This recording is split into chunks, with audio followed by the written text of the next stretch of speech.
আমাৰ ভেৰগাঁৱৰ যিটো নতুন ষ্টেডিয়াম 14 কোটিৰ অসম চৰকাৰৰ উদ্যোগত আমাৰ chief minister doctor Himanta Biswa Sarma ডাঙৰীয়াৰ নেতৃত্বত এই ভেৰগাঁৱত এখন 14 কোটি টকাৰে আমি ষ্টেডিয়াম পাবলৈ সক্ষম হৈছে। তাৰ কাৰণে মই প্ৰথমতে আমাৰ মুখ্যমন্ত্ৰী ডাঙৰীয়াক BTC বাকী ৰাইজৰ হৈ ধন্যবাদ যাচিছোঁ।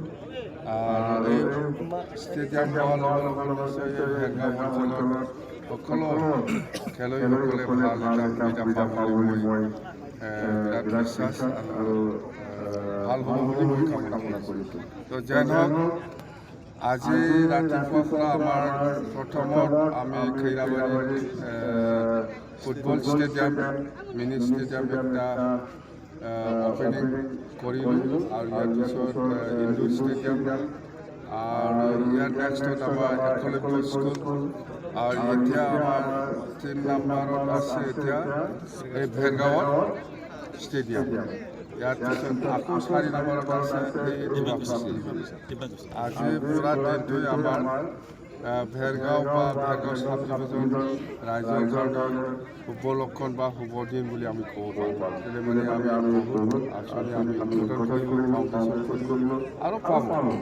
মোৰ এটাই অনুৰোধ, ভেৰগাঁও হওক ওদালগুৰি হওক গোটেই BTC বাকী ৰাইজৰ কাৰণে প্ৰাইম মিনিষ্টাৰ নৰেন্দ্ৰ মোদী ডাঙৰীয়া আহি আছে, আমাক ভাল পায়ে আহি আছে। সেইকাৰণে BTC বাকী ৰাইজৰ হৈ আমি ভাৰতৰ প্ৰাইম মিনিষ্টাৰ নৰেন্দ্ৰ মোদী ডাঙৰীয়াক ধন্যবাদ দিবই লাগিব আৰু আমিও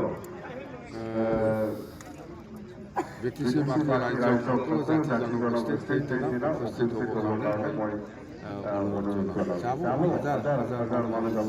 2 লাখৰ ওপৰত আমি সকলো জাতি জনগোষ্ঠীৰ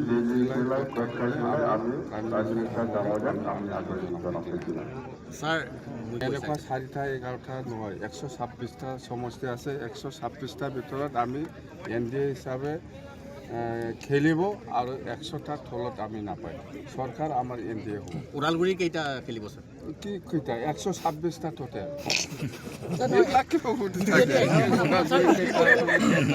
11খন আসনত UPPL লগত আপোনালোকক বুজাবুজি কৰিব দিছে ছাৰ? আমাৰ NDA লগত বুজাবুজি, কোনোবা UPPL কোনোবা কিবা কিবি নহয়। NDA লগত বিশেষভাৱে বুজাবুজি হৈছে, মিত্ৰতা হৈছে। NDA হিচাপে আমি খেলিব।